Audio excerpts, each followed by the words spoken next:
Bulchiinsi magaalaa Finfinnee gamoo mana amantaa Ortodoksii Tawaahidoo Itoophiyaa sababa misooma koriidariin kaafame haaraa ijaaruun eebbisiisuun mana amantichaaf dabarseera. Gamoon kunis kutaa magaalaa Araadaa naannawa yaadannoo injifannoo Adawaa bakka addaa mana muuziqaa Muhammad jedhamutti ijaarame. Sirna eebbaa gamichaa irratti Paatiraarkiin mana amantaa Ortodoksii Tawaahidoo Itoophiyaa Qulqulluu Abuna Maatiyaas, kantiibaa magaalaa Finfinnee Aadde Adaanech Abeebee dabalatee hooggansi magaalattii argamaniiru. Kantiibaan bulchiinsa magaalaa Finfinnee Aadde Adaanech Abeebee gamichi bu'aa waliin hojjechuufi walamanuutii jedhan.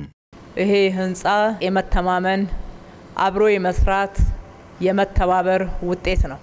gamoon kun bu'aa walamanuu wal kabajuu fi waliin hojjechuuti.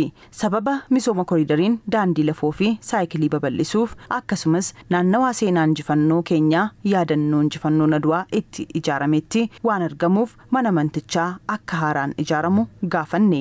Isaanis nuti ijaarree dafnee xumuruuf nu rakkisaa bulchiinsi magaalichaa hatattamaan yoo nuuf ijaaree jedhanii waadaa nu galchisiisan. Nutis akkaatuma waadaa galleen yeroo qabameef keessatti xumurreerra.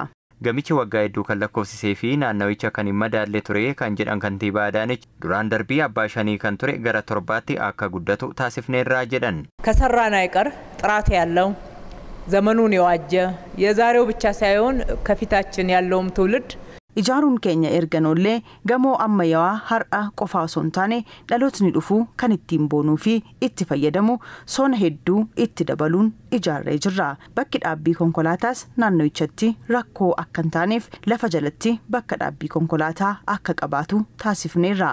Gamoo kana yeroo ijaarru dizaayiniinsaa akkaataa duudhaa mana amantichaatiin akka ijaaramu taasisnee jirra.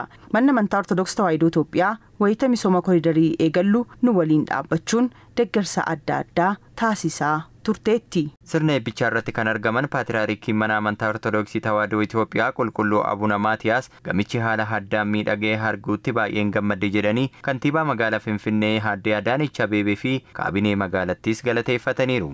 ክብርት ከንቲባ ወይዘሮ አዳነች አቤቤ እናመሰግናለን። ከበጀሞ ከንቲባ መጋላ ፍንፍኔ አዴ አዳነች አቤቤን ገለቶማን ጀዳ ገሚቺ ሀላ አዳን ሚደጌ ኢጃረሜ ተጃጅላ አዳ አዳፍ ከኑ ገርጋሩዳ ኢጃርሲሳስ የረው ገባባ ኬሰቲ ጥሙረሜ ኩኒ ዋን ነማ ድንቅሲሱዳ hojii gaggeessaa mana lubummaa mana amantaa Ortodoksii Itoophiyaa Abuna Saawuros manni amantichaa baroota dheeraaf mootummaa waliin misooma irratti hirmaachaa turuu kaasaniiru.